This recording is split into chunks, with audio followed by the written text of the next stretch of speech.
So good evening, my friends. Back to another episode of Sanctuary Online. We are incredibly excited to welcome you. And for many of you, I know you missed us last night because we normally come to you on Tuesday nights, but because of the presidential debate, and I will use that term quite loosely, we decided to slide over onto Wednesday night.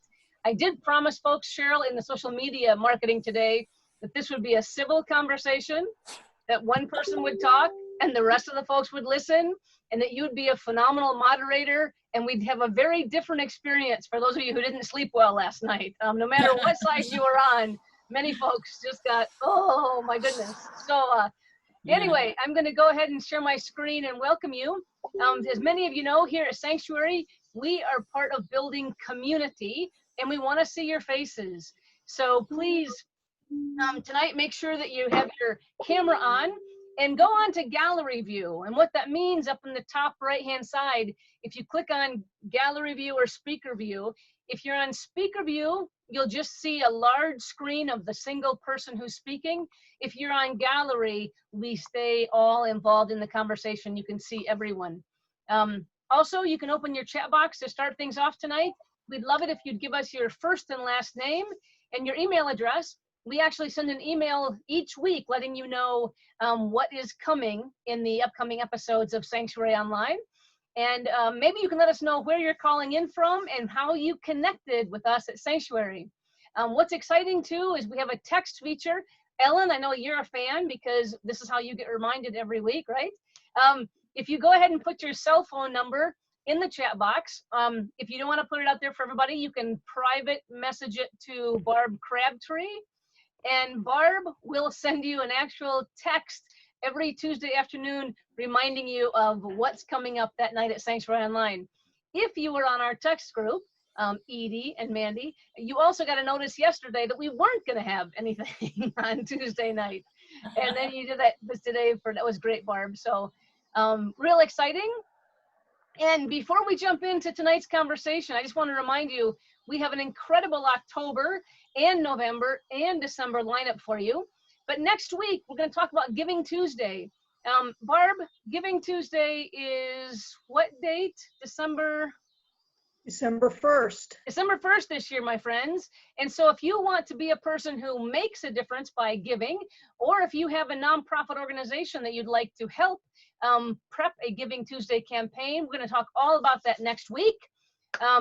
October 13th, oh my God, is Gender Version 3. A closer look at the intersection of gender and culture. And this is going to just continue Ken's conversation and Ken and Toby's conversation that we had in September. October 20th, we are so excited to introduce you to a communication tool that for Cheryl and I has been life altering. My God, TDF, Kristen, you're a facilitator, right? Certified facilitator. Can you believe it? Oh my God, it's been so many years and I still find reasons to talk to random strangers about it at least weekly. Like, But Tracy and Bill are actually coming. Cheryl and I have been doing some work with them. I'm gonna be like a fangirl. Yeah, in our COVID world. So mark your calendar, my friend, and come back on and have a conversation with us. Because God knows, Kristen, if we do this introduction, we'll be doing more work with TDF. People will be, I know, just fall in love with this communication tool. Then, as I said, every month we try and finish the month with a fantastic book conversation. And here's a tease to November. Woo! By the way, in honor of Election Day, or as we call it, the National Day of Prayer, there'll be no Sanctuary Online that night. And the next night, we're going to actually do Change Cycle with Lily Brock. So no matter what the world looks like, if we even know what it looks like that day, we're preparing to do some wonderful work there. And then we have an amazing Advent series happening in December. So we're really excited about all of that.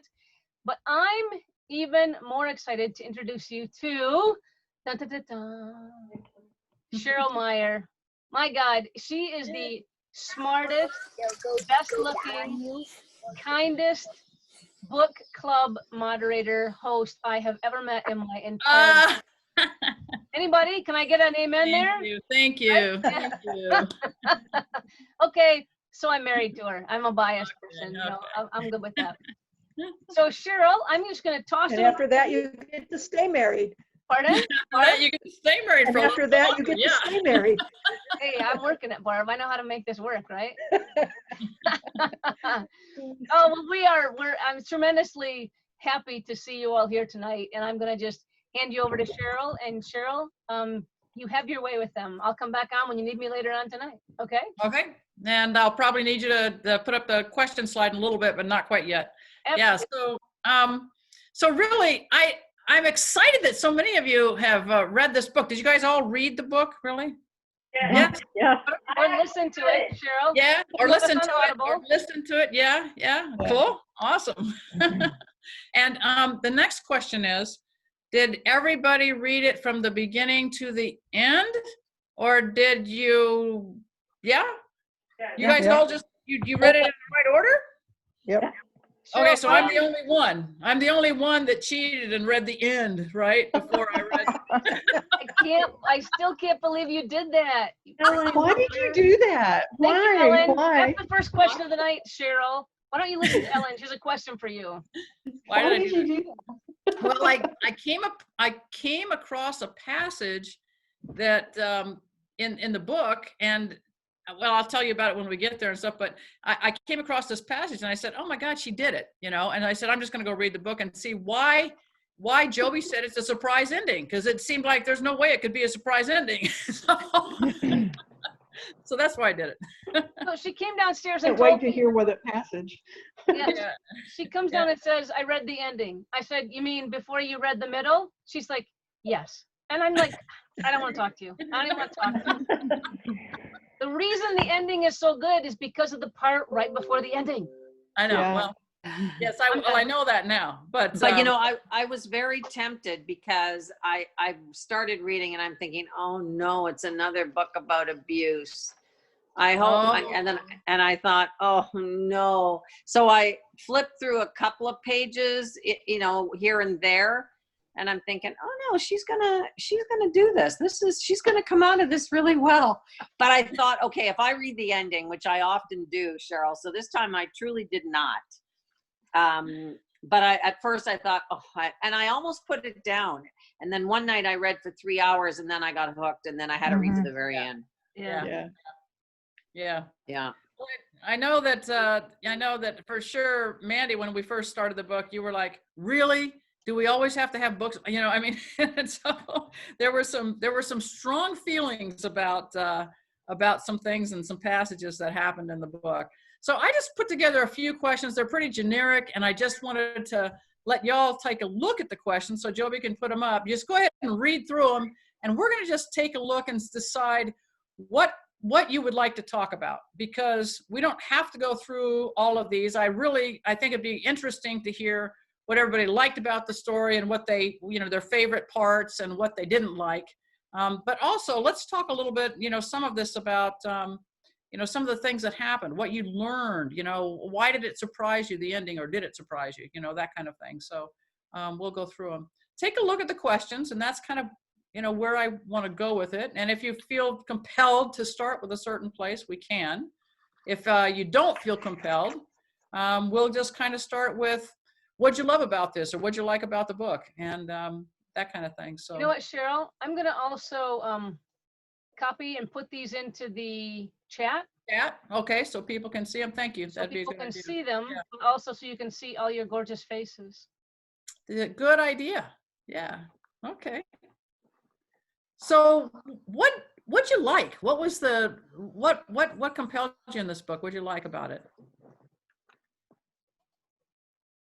Well, I can start us off. I guess the thing that caught me right at the beginning was the depth of such a young child. It was difficult to continuously remember how young she was. Yeah. Yeah. Yeah. And how did you guys pronounce her name? Is it Kaya? Kia? Did you guys? Yeah. I said Kaya. Kaya. Yeah. Okay. Kaya. Yeah. Yeah. She seemed like she was beyond her years. Yes. Yeah. An old soul. Yeah. And I too was worried when it got kicked off. I too was worried about I do not want to be reading about abusive, situations. And I was glad that the author was gentle with, yes, the situation was abusive in a way, but not in a worse way, that we sometimes conceive. So I just really adored all of her characters. I mean, even the mom who walked away was treated with some sensitivity, like she just snapped, because you're like, how could a mother abandon the children at all? But when you kind of come around to what she learns about her mom later, and her mom was just kind of, loop-de-doop. But she did a great job developing all those characters, and it is stunning to think of such a young child suddenly being responsible for a household. And to some of us who are very fortunate, it's kind of far-fetched, but there's a lot of people for whom that is very, very real. Yep. And what about, obviously she's able to cope like this with no education, no ability to read, write, do math, and yet what did you perceive about her as far as, her potential there? I think for me, that the strength that she had to survive, and she also did have, I think, a great social awareness. And I don't know if that has to do with like where she is, but it feels like she knew what the social hierarchy was and that she had to navigate it in some way. I think it oftentimes reminded me, my like all-time favorite book is A Tree Grows in Brooklyn, and that same like child who has to take care of the adults and grow up herself. And so I think that's one of the things I loved about it too, is that it reminded me of that kind of a character that you get to watch someone grow up. And that, probably kids have more in them than we give them credit for today. Yeah. And that's something that she found within herself and made it happen. Yeah. So what's one passage that from her, what you read in the book that just brought something out about Kaya to you? What was it? I found one on page 32, actually. When she stepped down or jumped down all the tree and she got the rusty nail up through her foot. And, there she is all by herself, no responsibility, no parent, nobody who's responsible for her. And her whole attitude, and this was the way I found her personality to be the whole way through the book. And the line that came out that just struck me was, I got to do something. Because when they were asking her, well, what are you going to do? I got to do something. And I thought, for a child as young as she was, to understand that she needed to take responsibility, she needed to do something. And she had heard about, her friend Jody had said about somebody who had lockjaw. And her first reaction was what a child would do. She was frightened. But she didn't just stay in that fear. She actually found a solution. And she did that the whole way through the book. I was really impressed. And I thought, I had experienced some things as a young person. And people had often asked me, because I've had a lot of orthopedic problems, and they've often said to me, it's a wonder you're not, really, it's a wonder you're doing as well as you are. And I said, it's because somehow I realized that I needed to do something. And I related to what she said, and it was like, bam, yes. And I just saw that whole thing through the book, how she knew that she needed to do something positive, even though she had no knowledge. Yeah. Thank you for that. And so what else? What did somebody else have? Go ahead, Ellen. Oh, I wanted to add on to that because it reminded me of the movie The Martian, which I've seen more times than I probably should admit to. But, it's like, because Matt Damon is stuck on this planet, and he just did the next thing. It's like you do one thing, and then you do the next thing, and then you do the next thing. And I think that describes what she did too. It's like, okay, I have to do something here, and then I'm going to do the next thing, and then I'm going to do the next thing. So I equate it to that. Sorry to interrupt y'all. No, that was fabulous. Yeah, thank you. What Well, else? and she was a child. I mean, she is a child of her element. I mean, I kind of saw the whole story as a metaphor for connection between humans and nature that most humans have lost, but Kaya has not. You know, and we get our pills out of a bottle, but the chemicals came from somewhere, and those chemicals were plants, you know, and you know, that savvy of being able to closely observe what is around you, you know, as I wish I had those powers of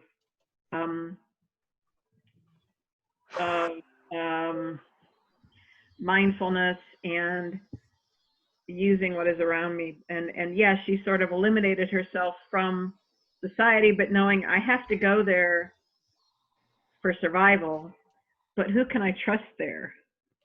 You know, and who she can trust was someone else who was, you know, the least among us.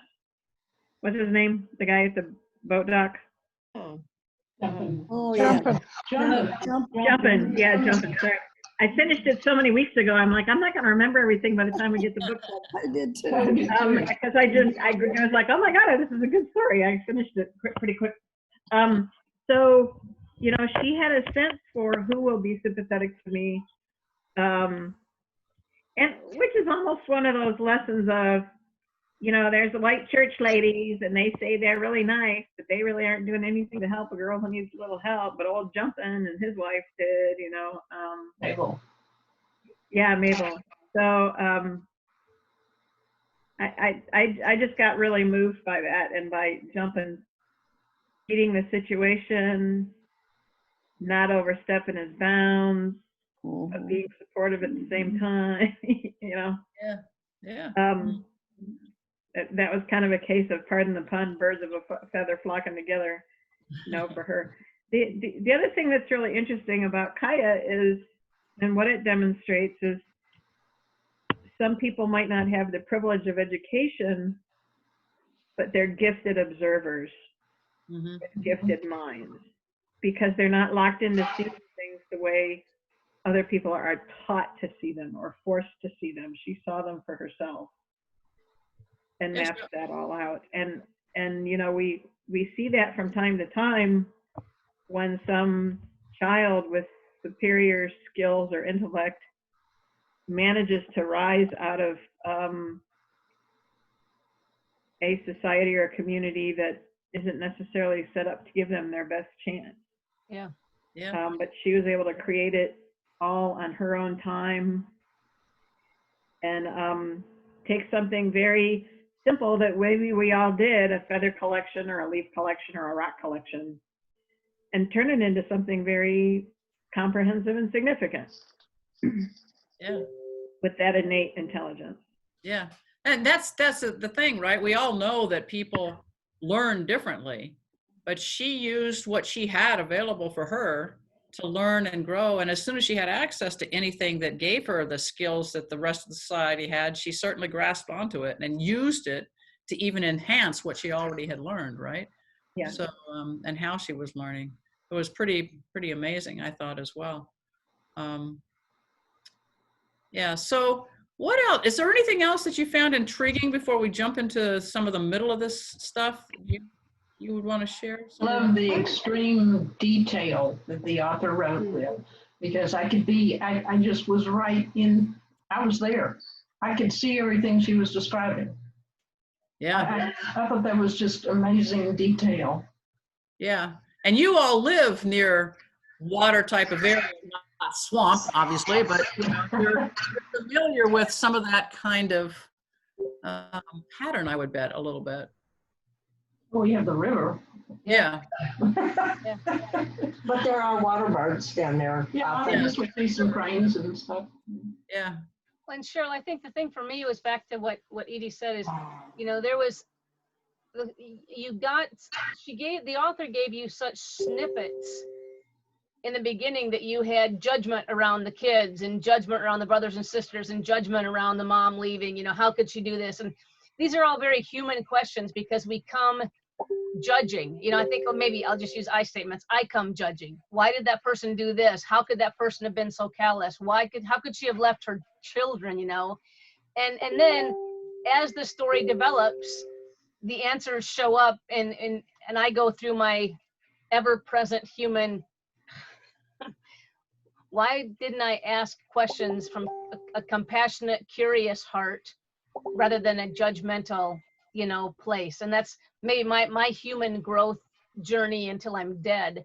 But when she did that, that allows me to grow also as Kaya is growing into greater understanding and compassion for her mom and her other siblings, and not that she ever was a person who was a why me, like everyone has said, what a strong character.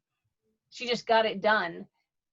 And on the other hand, you still saw her, I think, mature into that human that by the end of the book, you knew was all these different facets of this diamond that was just so precious, and from the means she came from with. So. Yeah, absolutely. It reminded me of the Marsh version of the Mountain book called Educated. Oh yeah. That was another one I read in the summer, and young woman educated herself and knew she had just this incredible sense. I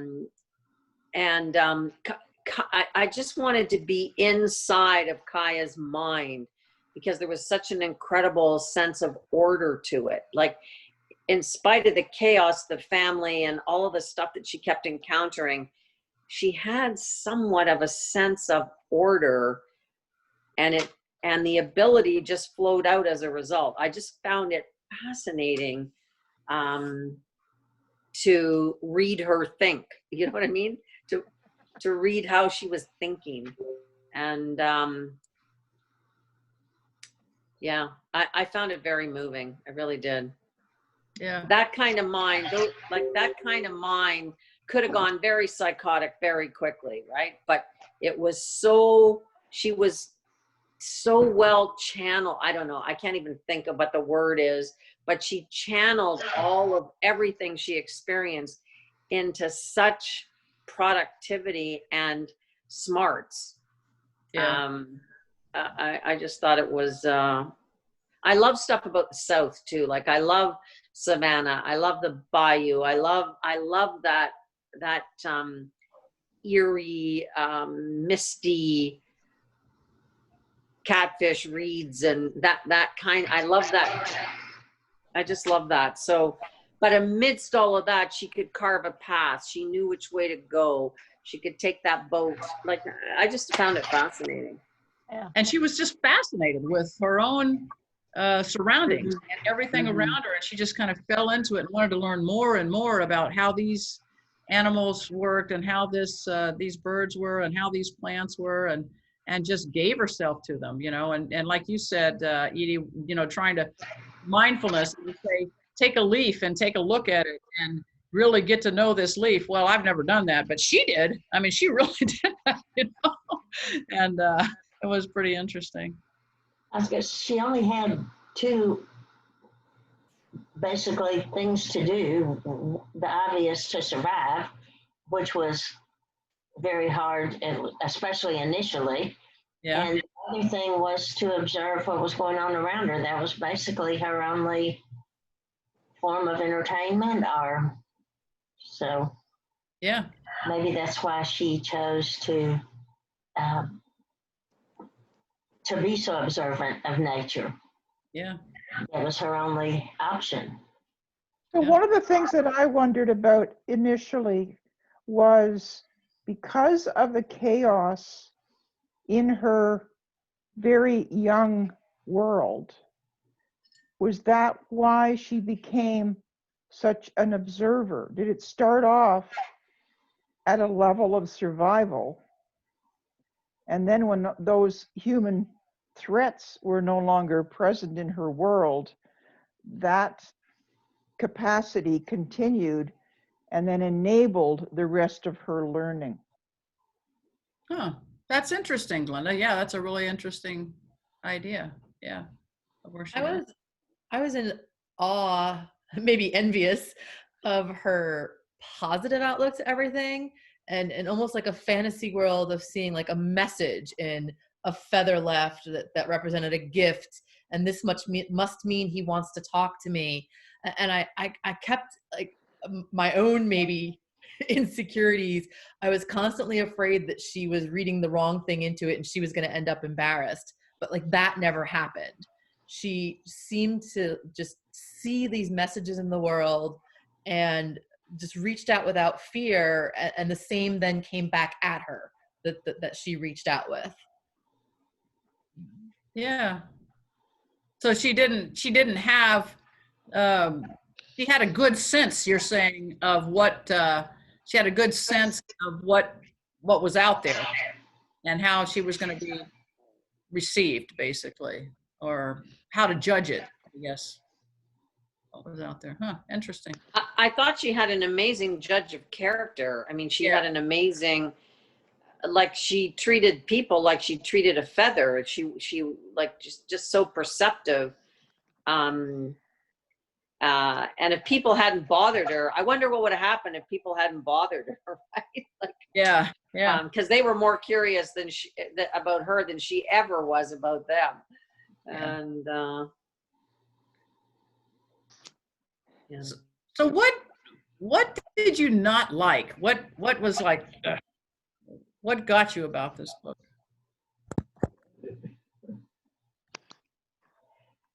I didn't like the fact that they like when they discovered his body, you know, their first thought was that she did it. Well, of course she did, but be that as it may, I didn't read to the end. I didn't jump to the end. It's like, but you know, that bias really bothered me. And even, you know, when she was going into town and, you know, people, you know, before they found his body, but, you know, they assumed things about her because of where she lived.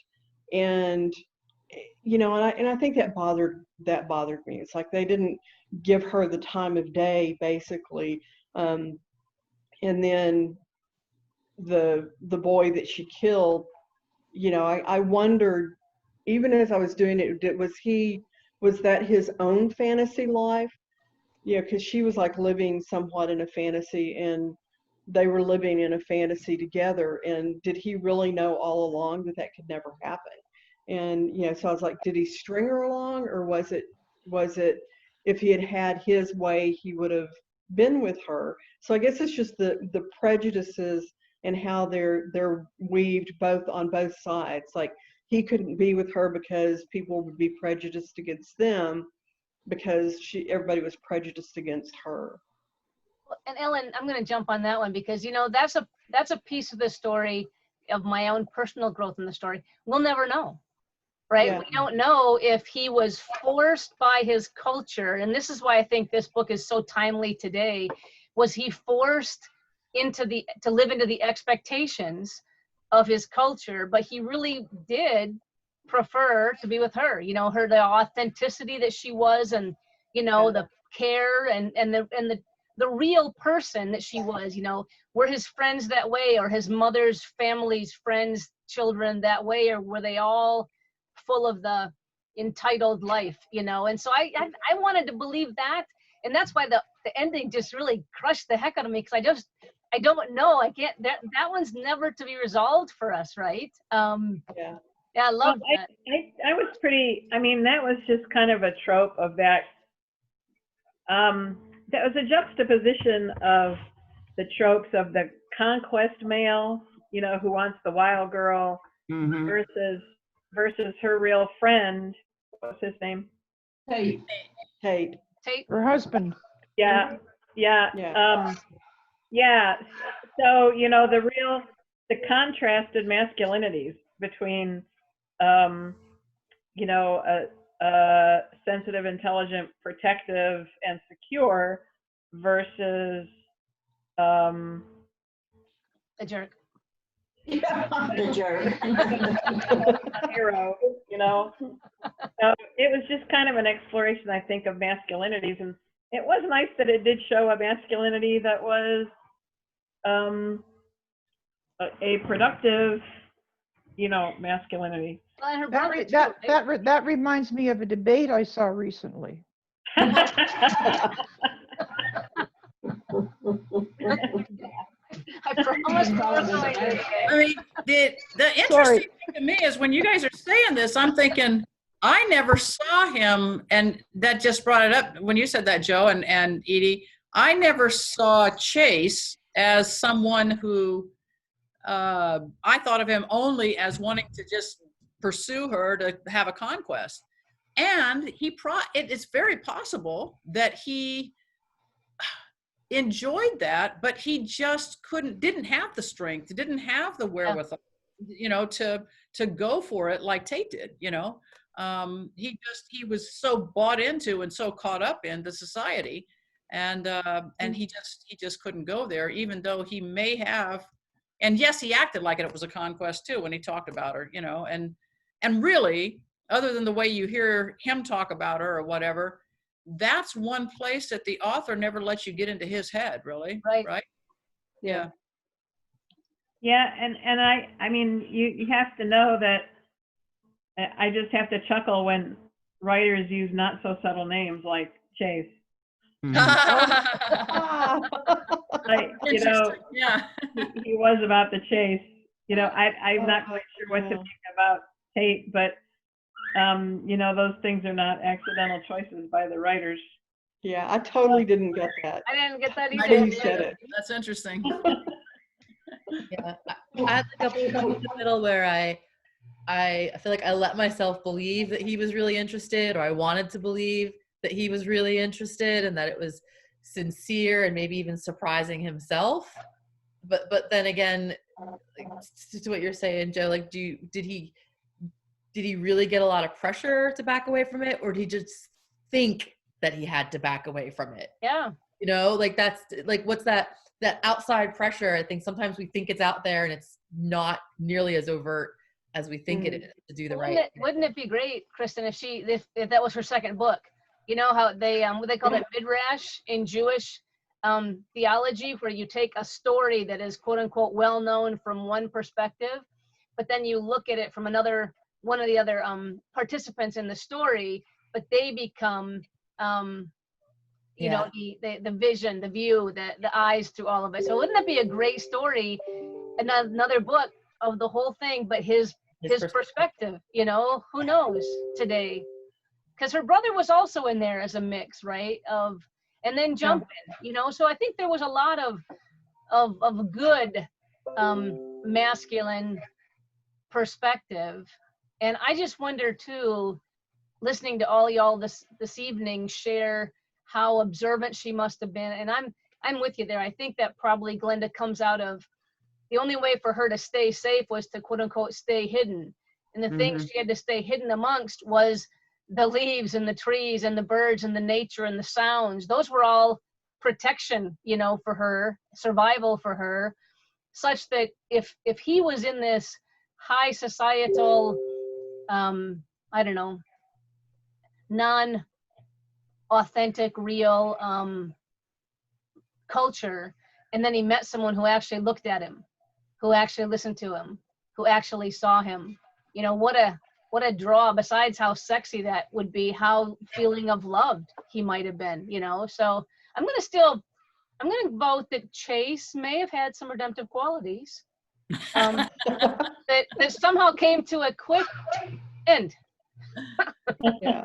But you know, Kaya had lived on high alert for her whole life. Right. And so it wouldn't have taken much of a threat.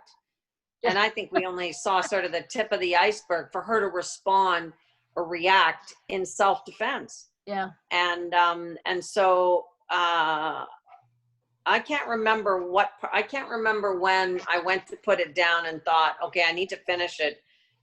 but I know she did it. Like, I can't imagine that she didn't do it. So Come on, how part many of of you me thought thought, Tate okay, I did can it? finish right now. I don't have to read the end. But it was. Kate did it. Oh. I got there, but I also, and I'm curious what other people think. Once I came to the conclusion in my head that she must have done it, I also assumed he deserved it. Oh, Like that, you said like self-defense. Like it never once occurred to me that she did it because she was evil or murderous. Oh no. Yeah, no, I never went there. I felt Jill, so sorry jump in. for her, and I thought my first thing was how empowering that she actually pulled that off. Mm-hmm. But only she could have pulled it off because she knew the area so well. She knew, like, she could piece it together. Like, that's why I wanted Inside Her Mind, because she could piece everything together. And so much so that Jump and Mabel, they all believed they believed in her, and defended her, but the mind, I just thought in a split second, she defended herself. I never thought of her as ill intent but the one thing I did think of was, for all those years, where did she put her rage? Like, she was such a sweet person. Wow. And I'd like to add on to that from Jane's point about where did she put her rage, because I really hated the fact that she died so young, but that's where she put her rage, is it all went inside. And I didn't really make sense of it until I read How to Be an Anti-Racist by Kendi. And he talks about his cancer and where he thinks it came from, and being immersed in all the bad stuff of slavery and that he was studying for his book. And what happened, same kind of cancer that took that actor from Black Panther. Mm-hmm. And I'm like, yeah, okay, that makes sense why she died so early now, because that's where that rage went. Well, Michelle, I want to call on you. I know you. Hold on, I know I saw Michelle unmute, so Me it's too. trying to read my Zoom body language. So Michelle, please jump in. All right, so I'm not so fond of Chase because I feel like she, from her childhood and her perspective of men, that he just fit the ugly, right? And so that it just followed that in order for her, she felt unsafe. She felt unsafe with him, and from her view of men and things like that. And of course, Tate was different from that, but Chase really fit that.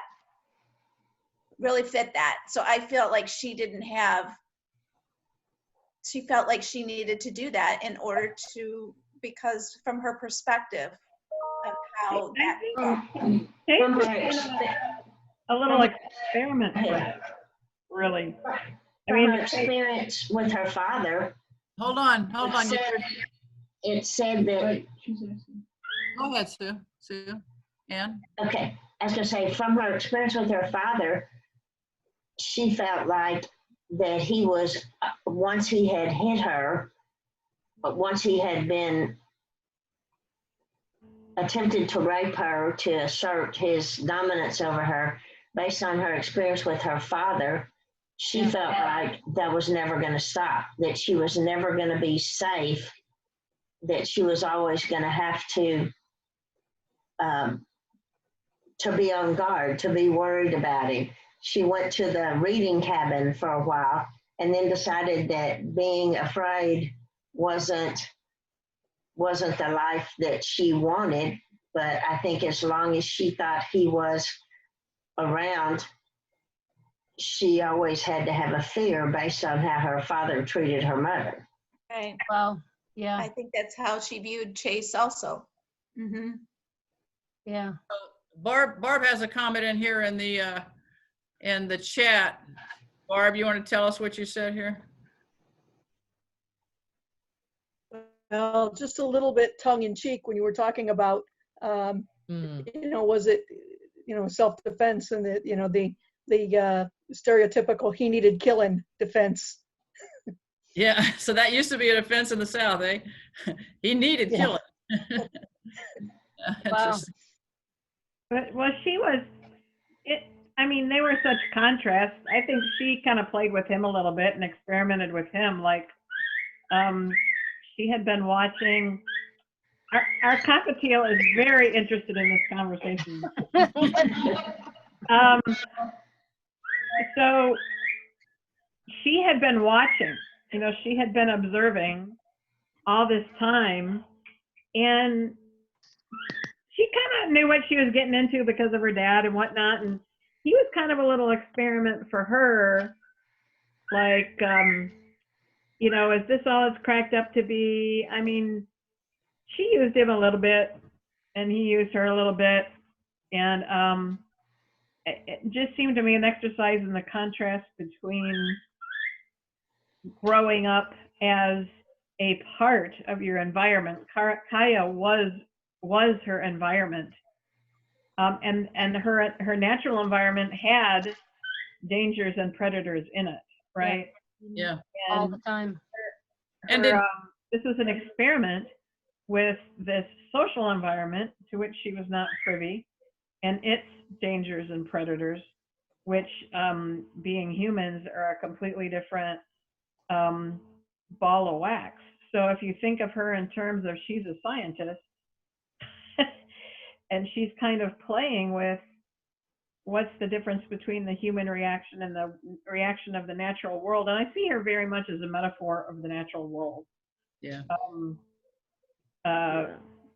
Period, you know. And thank goodness Tate came along, and he was the connection between that natural world and the societal world interpretation of the natural world. So she's very much a bridge. And, you know, I kind of started to wonder, is this sort of a climate change? We got to be careful with our Earth kind of a thing. That frankly, if Kaya is a metaphor for Earth, Mother Nature is always going to win. But, you know, Mother Nature is knocking people off of towers right now in the form of COVID because of overpopulation and irresponsible stewardship of the environment. And maybe I'm reading way too far out there, but that's kind of what I walked away with.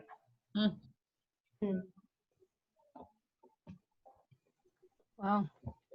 I'm curious, Chuck and Albert or Kay or Cynthia, if you got a perspective, or Bonnie and Carol that we haven't heard. I read this book with my women's book club with most of the MCC women in it. And see, we live on the border, I do, on the border between Michigan and Indiana.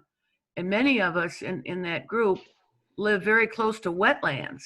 Mm-hmm. So we could really identify with this in a different way. And I think one of the cultural things we noticed, we were glad, see, people assume, all of us talked about our wetland near us, and most of us have people, usually only one maybe, but people who live in those wetlands. And it's assumed that they're either crazy or not very bright. And of course, they're usually neither of those things. They're usually very bright, very nature oriented. And so I like the fact in this book, the same thing was brought out, that people that love this kind of environment are neither crazy or stupid. They're just people that, and that was good that as I said, all of us there's a man here in New Buffalo. You do see him in the winter because he has to come out. He just has a little straw shack in the wetlands, but he comes out and goes into stores in the morning and kind of warms up, but he goes back out there. So, Wow. but he's very bright, and he can tell you all the birds and all the animals out there. So that's one of the reasons I came on tonight, even though I had read it and had a lot of discussion about it, and all that you've all said tonight's been very interesting. And I think the way they swirled all those men throughout her life were kind of interesting too. Yeah. But There's all kinds of intelligence. Yeah, the whole living in nature was very important to most of us who live close to all that. Well, did anybody learn anything about nature? You know, specifically that you didn't know when you read some of the things that she revealed? Did anybody learn anything that thought, wow, I didn't know that? You know? Well, if I can speak to that, I'm a naturalist from years ago, and I've traveled a lot and have experienced a lot of what was in the book. I can't give you specifics, but every so often there'd be some little gem that she'd add, and I would go, oh, wow, I didn't know that. And it was wonderful to be tearing up the stuff that I did know and then adding other things that were really informative for me. So that was really great. I know the one thing that stuck with me was that how she talked about how a herring gull had a little red spot on their beak, and in order for the babies to get fed, they had to peck at it, and then the parent would regurgitate food up into their into them, you know, to feed them. And if they didn't have that red thing, or the baby didn't peck at it or something, they didn't eat, you know, they starved and stuff. But she was, to me, she didn't have a judgment about how nature handled things. You know, when there was things like, well, this male species, the way they deal with the female of the species does this, and then the female of the species does that, or whatever. You know, she didn't have anything judgmental to say about it. She just said, well, that's just the way it is, you know. And so that was quite interesting, and it seemed like that was kind of where she went with Chase. This is just the way it is. And went down that path within the way she had to do it within the social realm and stuff. So who was surprised by the ending, and what was it that surprised you? Me and Mandy. You and Mandy? I was surprised. Ellen, Glenda. See, come on, own it, Lee. Come on. See, I think the beauty of the ending, and I know I've been harping on this for a month. Yes, you have. Yes, I have. Because I read it on Audible, and I always said, I think I was so drawn in when Tate was out in the on the water, remember? And by then they'd convinced you, or they'd convinced the town or whatever that she hadn't done it. So I knew Tate did it, you know. I'm like, oh, good job, you know. And so when the little sheriffs came to him, I'm like, oh my God, they're gonna take him, but she's lost everyone she's loved, and now they're gonna take him, and he did something because he loved her. So maybe I was a tad drawn in. And so when the way the author revealed, like, she was already gone, right? So we couldn't even celebrate with her because she was gone. But when you discovered that she became the scientist, right? And then which also sort of made sense from the arc that Tate put her on and that love. But then she was the poet, right? Also, with a pseudonym, right? And then when he found that, I'm like, oh my God, she was so much more. Like, again, back to Edie, it's a metaphor, right? She was just so much more. And I think back to what you said, Jane Ann, you know what? She didn't have the option. Kill or be killed was real life to her. Yeah. She didn't have the option to make a mistake. But I think that, I don't think she was threatened by him. I mean, I don't think when she killed him, she wasn't threatened by him because she had planned that out. It was very much premeditated. She had planned out the clothing changes, the wigs, all of the bus schedule to and from. I'm going to be out of town somewhere where they're going to not think I'm going to be able to get back here. And the tide that hid all the evidence. And the tide. It's like all those things. She had premeditated it. So it wasn't a crime. Maybe it was a crime of passion, but it was very much controlled and premeditated. Yeah. So, she wasn't, I don't think she was threatened by him. I think she was pissed off and hurt. And I'm going to get, and she took care of business. Well, and maybe she wasn't, like you said, she wasn't safe until he was with him in the world. She wasn't ever going to actually be, quote unquote, safe. If there was any fear there, Ellen, or if back to what Christy said, all that rage, you know what? I'm just gonna functionally manage my rage and manage my surroundings and create safety. Yeah. You think of all the other people who walked out on her or hurt her, either physically or emotionally, and she couldn't do anything about it. And this was somebody she opened herself up to after she had made herself think she was happy alone for so long. So that's, I mean, if ever there's like a straw that broke the camel's back, it's like, oh, no, you convinced me I was going to be okay, and you're one of them too. And then, you know, and that's, so maybe not threatened, like in the moment, physically threatened, but I do think it was like a threat to her, almost her whole worldview. Like you said, like she wouldn't be safe until he was out of it. Well, and he started out, he may have started out a certain place, but at some point he became entitled, right? Entitled to having her, however he wanted to have her, you know? And so that, to me, if I was in that situation, I would be fearful all the time. I wouldn't be able to, and I don't have any place to turn. I have to take care of myself. I can't be protected by anybody else, because nobody else would believe me, or nobody else would protect me, or they'd all think that I deserved it, or, you know, who cares, you know? That, I don't know. To me, it was kind of a little bit of that other side of the tracks mentality, or the thing that you implied, Cynthia, was that, you know, when people live out there, you automatically think, you know, well, they're just trash, or they're just whatever, you know, they're not crazy. Yeah, they're not really, you know, fully human almost, or something, you know. I mean, certainly not on the same plane as you and I who don't live there, right? So, anyway. But you know, that I was just thinking about the word you used about premeditated. That's the complexity of the order that she had in her head. Like, that's the part that I think fascinated me the most, was how she put things in order, and how she ordered her life, and how she was so self-reliant. And I remember turning the page where they wrote about the red toque, and thinking, oh my God, she didn't cover it up enough. Like, oh my God. Like, and then I was like, oh my God. So, but that sense of order, that she had it down to the very little pin where the wing would be posted on the board. However she did that, it was like that specific.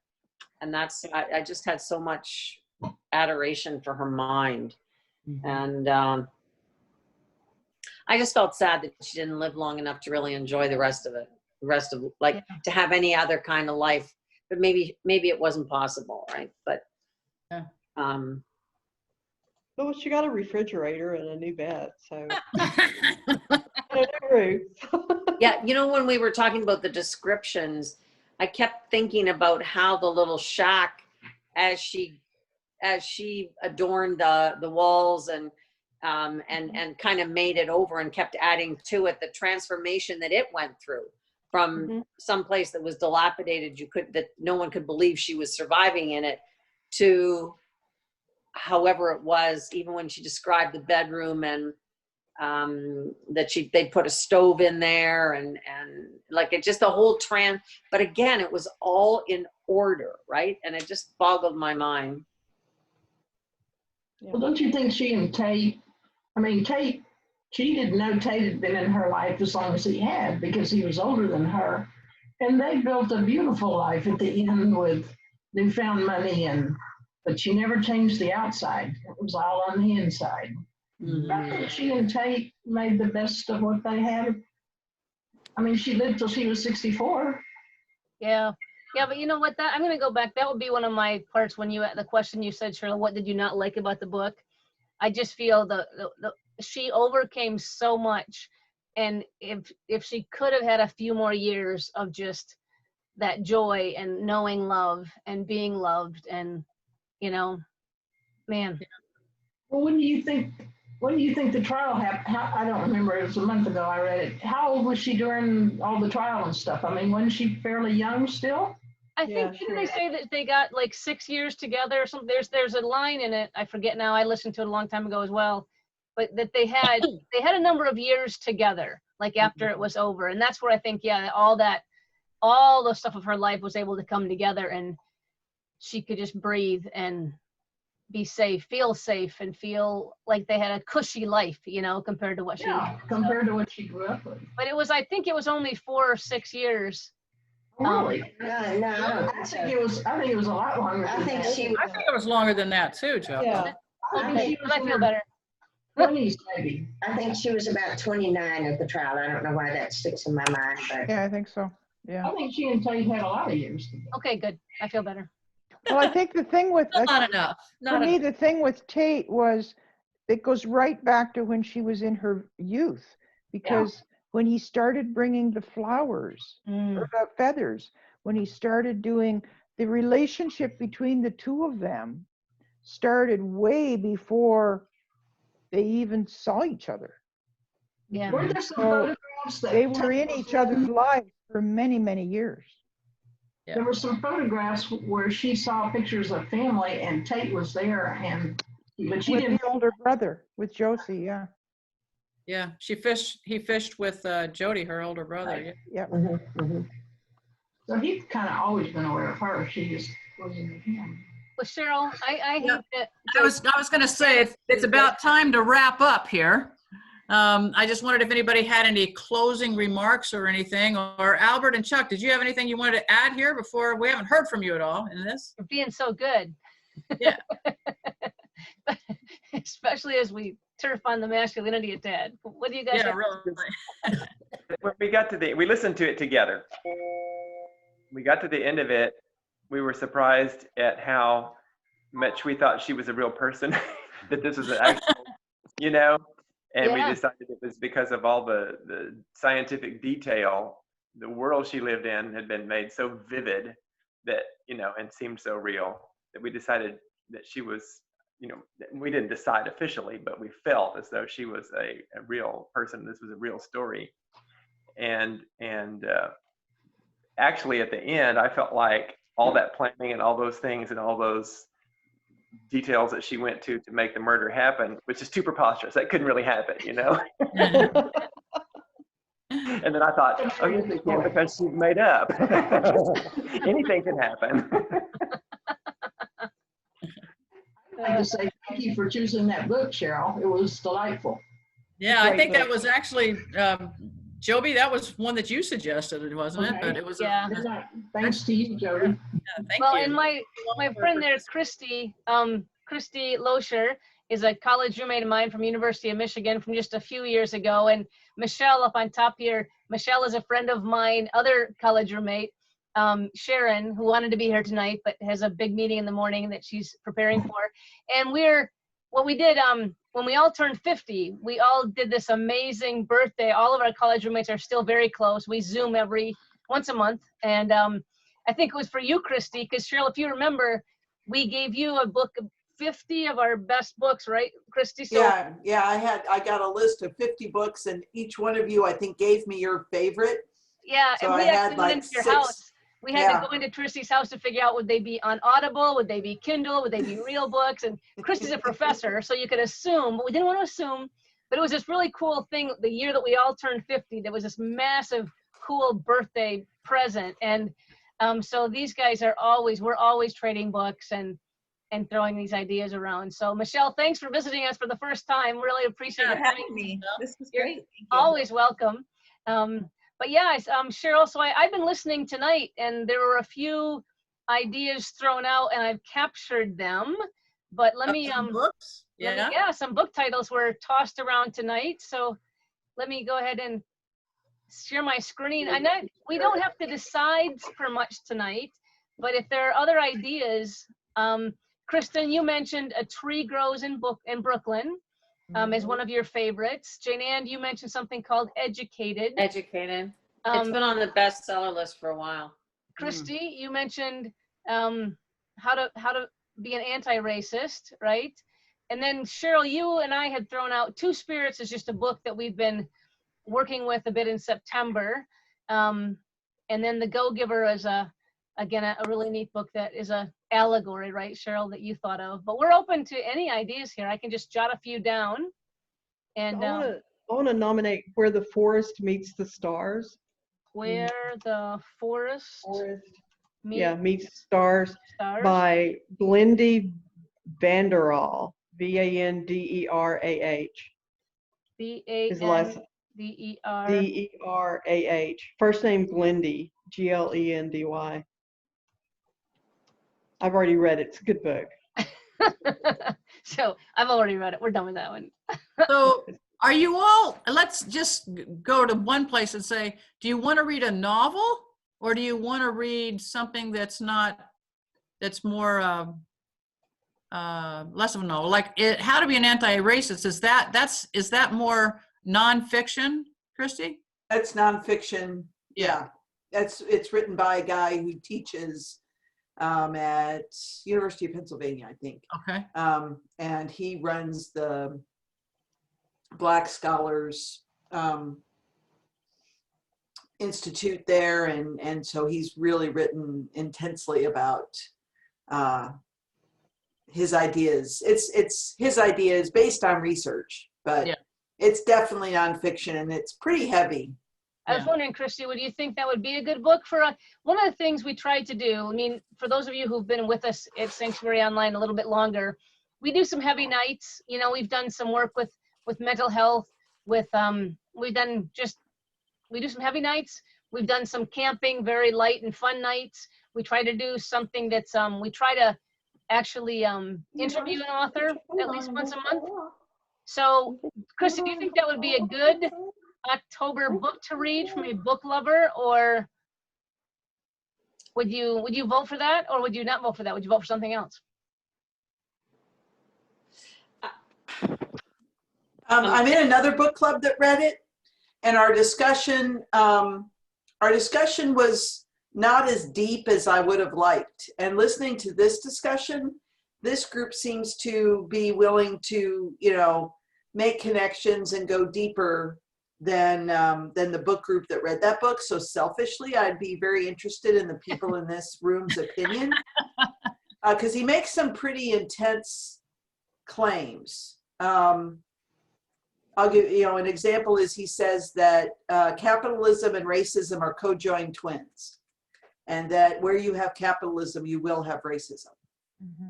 As a business professor, this was a little jarring, and so and I just didn't think that our group really got into that discussion as deeply as I would have liked to. Yeah. But so I'm selfish, but I'm happy to read something else because I have already read it. Kristen, you said A Tree Grows in Brooklyn was one of your favorite books of all time. You want to do a pitch for that one? Yeah, I mean, that's, if people want to read, I think of that almost, more of a classic. Certainly, is not a recently written book. I don't remember when it was written, many, many decades ago. But it's a real coming of age story. I've read it a couple times. I would gladly read it again.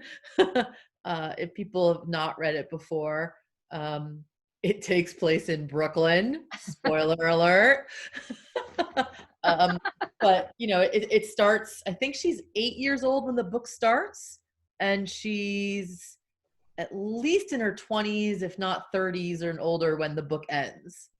So it's it covers a good span of time, and it does actually touch on, I guess, these current issues are sometimes forever issues, but issues of class, issues of ethnic background, and the relationships that are between people there. But yeah, if people want to read a bit of a classic, but a good fall read. I mean, we're looking. It's time for pumpkins and corn stalks and eating candy that you shouldn't, because that should because you can't give it to children this year anyway. What about Educated? Jane Ann, throw us a couple lines for Educated. It's small town America, and for all of you who are educated and know how much you went through to get educated, following this young woman's story in terms of how she educated herself and how she became street smart and how she could get to university with never having been in a classroom is just, it's totally amazing. But it is a similar type of survival book to what we just read. So it might be, you can read it, but it might be a good take a break from it in terms of studying it. But it does come with study questions and everything too. So cool. it was a fabulous read, but it might be a little too close to what we just did. Okay. And Ellen, you said Where the Forest Meet the Stars. You gave us the author, but I wondered, any thoughts on that? Well, so some of the same feelings that you got out of this book, you'll get there. So there's mystery in it. There's nature in it, specifically birds, and love and forgiveness, and there's parts of it where you'll wonder if Ellen is making us read a science fiction book, but it's not. So but it's got some really good different themes in there, and I don't think anybody would be triggered by it. Anybody else? Any other thoughts for a book that's not even on our list yet there? I've read this one, Where the Forest Meets the Stars, and I agree with Ellen. It was excellent. And it's somewhat similar to what we just read, but it takes it in a different direction. Yeah. There's a book out right now, and if I go out of the Zoom, I'm afraid I'll lose you guys, but it's about that young neighbor who befriends the 95-year-old, and it's the story. One of the book clubs in our church is doing it, and my friend had said she had a copy of it for me, but it's just gone out of my mind. I could look for it in a second, but Tuesdays with Maury? What's that? Tuesdays with Maury? Tuesdays with Maury. No, that had a man, not a woman. Yeah. It's a young boy with a relationship with a 95-year-old woman. Oh, yeah. Oh, you know what? It's not the letters. That's not the one with the. All right, Cheryl, you got to make a call here, honey. It's 9:10. You're keeping us past their bedtime. No, I'm just trying to say. If I find it, I'll send it to you. Thanks, Jane Ann. So if we wanted to decide tonight, we have to just kind of vote offhand tonight, or we can figure out another way of putting it out. But I think it'd be easier just to go ahead and kind of vote tonight and let you guys decide. So Cheryl, do you want to take Two Spirits and Go Give Her off? Yes, take Two Spirits and Go Give Her off. Let's take what, Jane Ann, you said you thought that might be too similar? Educated? Well, you know, it's just got some similar themes, but it is an incredible educative book. Like it is really good. Okay. Edie, are you trying to say something? Because you're on mute, hon. Edie? Edie? Are you trying to talk, hon? Okay, found it. I was really intrigued by what Christy said about the coexistence of racism and capitalism. That makes perfect sense to me, and how to be an anti-racist. And I enjoyed reading this book because I don't read much fiction. Right. I mean, if I were to make a recommendation, it would probably be Doris Kearns Goodwin. I'm working on Team of Rivals right now, and you guys probably don't want to read that stuff. Well, it's 4 inches thick, isn't it, Edie? Huh? Isn't it 4 inches thick? Yeah, yeah. Which means it'll take me the rest of the year to get through it. But she has a fabulous one called Leadership in Turbulent Times that is ubiquitous. And if I were to go back and teach the Air Force Academy again, that would be a mandatory read. And it contrasts crisis in LBJ's administration, FDR's, JFK's, and Are you giving us another book, Edie? You're talking about I don't know. Christy's book. I just don't know if other people are interested in nerdy history stuff. Let's right now stick with one of these four, okay? And kind of take a little bit of a vote here. Because there are more months in the year. Just going to say that, there are people. more months in the year. We can go and read some other ones. So what are you all thinking as far as this one? Let's have votes for A Tree Grows in Brooklyn. And if you just raise your hands, I will raise your name and I'm going to count you off, right? So can we vote for all of them? Because I'd read any of them. yes, you can many times you want. This is not the election. Okay. So, does anyone have a real preference that wants to read? Hold on, please, Cheryl. Let me do this. Let me do Glenda. Who else had their hand up for A Tree Grows in Brooklyn? If we're doing our job next month, I think we're all going to be so involved in the election that I think we should read something a little lighter. That's my thought. There you go, Cynthia. We're going to be phoning, we're going to be phone banking, getting signs out, whatever. Yeah, we're going to be working. We're going to be working, yeah. Okay, so something lighter. I'm up for that. Okay, so I got 5 people, and please do this. If you raise your hand one more time, and I got Glenda. Do that. Okay, and I got Kay, right? And I got Cynthia. Oh, this is good. Edie, fabulous. Why don't you people put your little thumbs up? You know how to do that? Yeah, but now I don't know how to take it off again. It goes off in 10 seconds. So if you all, if I'm hold on, don't start yet. I'm gonna say go, and then you're all gonna put your thumb up at once, and I'll count them, and then they'll go away in 10 seconds. So hold on, let them all go, let them all stop now. Quit screwing with me, people. Okay, ready? Christy and Jane Ann's yours has to die. 1,001, 1,002. Oh, Jane Ann, you put it back up again. Hold on, let it die. It's okay, she's voting for it. I don't know how to do it. And it's okay, hold on, nobody oh my God, people. All right, okay, done with the hands. Hands up. Let's just go like old school here. I got Sue. I'm gonna do this. When I call your name, put your hand down.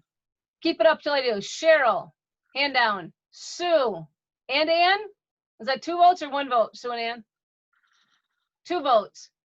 Okay. Kay voted. Kristen voted. Cynthia voted. Christy voted. Jane Ann, you did vote or not? Edie voted. And Jane Ann. That's enough. I want to vote for more than one.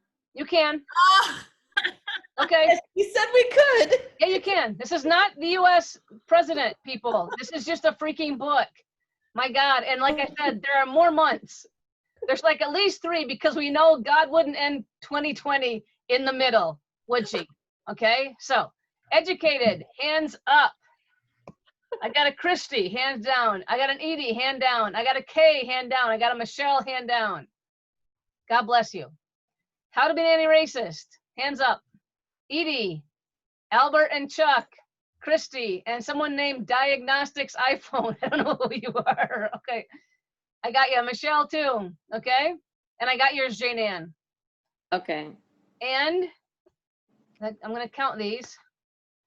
I'm thinking I'm doing 5s and extras, okay? And where the forests meet the stars, hands up. I got a Christy, hand down. I got a Kay, hand down. I got a Kristen, hand down. I got a Bonnie and Carol, hands down. And a Michelle. Glenda, are you voting again? Yep. Yeah, and Jane Ann, I want that one too. And Mandy and Jane Ann. And Cheryl, are you voting that one too? Sure. And me too. I voted too. So and Helen voted. Of course you did. Yeah. It was your idea. So that's the winner. We are reading. Woo, there we almost took it off. So October. Where the forest meets the stars. We are reading Where the Forest Meets the Stars. Pick up your book, download your Audible, download your Kindle. We don't care how you read it, but find a friend. Read it with a friend. Chuck and Albert, I love that you listen to the book together. That'd be so fabulous. If Cheryl and I were ever in the same room for that long, it'd be just just probably a boon to our relationship.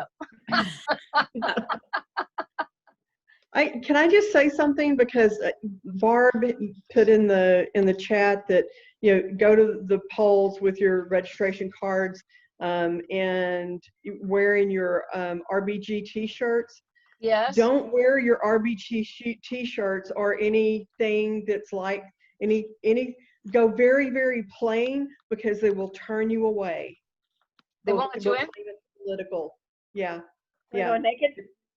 Naked is Go good. naked. I heard somebody did that somewhere. Yeah. A woman. Naked? Yeah. Just Well, they told her they didn't like her shirt because it had a political overtone, so she took it off, and she was not wearing anything underneath. I do not envy you guys at all. I could only watch 15 minutes of that debate, and I thought it was all disgusting, and I cannot